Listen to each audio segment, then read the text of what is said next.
这届的电动哦，全台湾拢摇甲真厉害。台北市跟新北市嘛陆续传出灾情。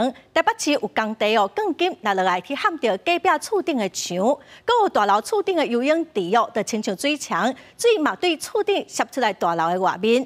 台北市长蒋万安是宣布，台北市灾害应变中心提升者已经开设。目前哦，是有接到258件的灾情通报，有2个工人烧烫伤，11个民众轻伤哦。新北市新店的山区地基是空气，有7间厝崩起，加在12个住户有逃出来。新北市长侯友宜哦，嘛随去现场了解。另外，宽纵线的阪神站到中原站哦，条啊是互电动心甲刷位。新北市政府表示讲，这恐惊需要一段时间来修复。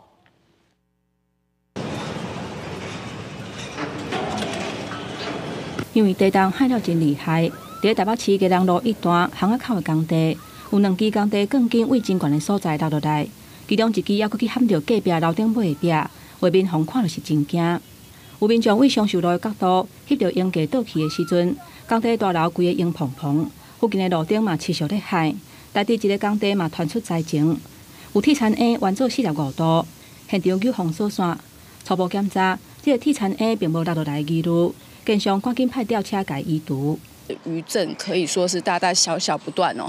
那现在建商也紧急的派这个吊车。还有高级大楼楼顶尾的收水池，因为地动，水像水墙共款拼落来。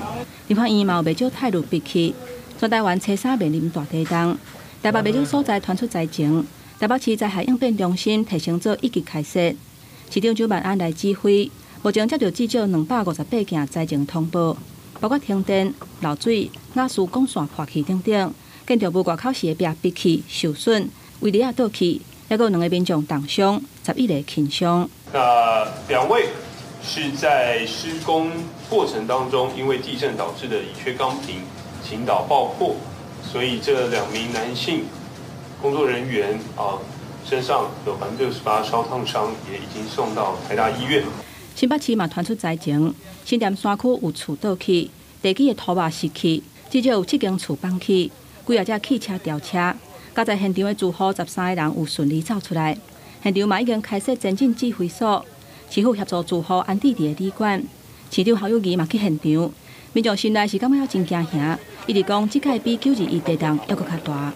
太大力了，跑出来外面就走从那个掏空那边过去，把整个社区有500多户，那我们做好整个房屋的安全上以及坡地的损害上做好重新的评估，该预防性撤离的我们都会今天把它做好。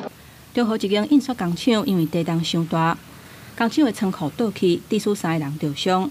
新北京新病院的水塔受到地动影响破去，楼梯是规个做大水。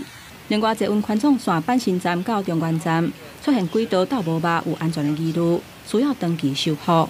这个是非常大的交通路口，我希望检举要正视这个问题，而且要很快速的来应应。现场不是只有消防弟兄跟警察，连我都赶到现场了，检举不能派人来吗？这个我真的没有办法接受。新北坐运站清查，正是轨道的条啊有刷围起。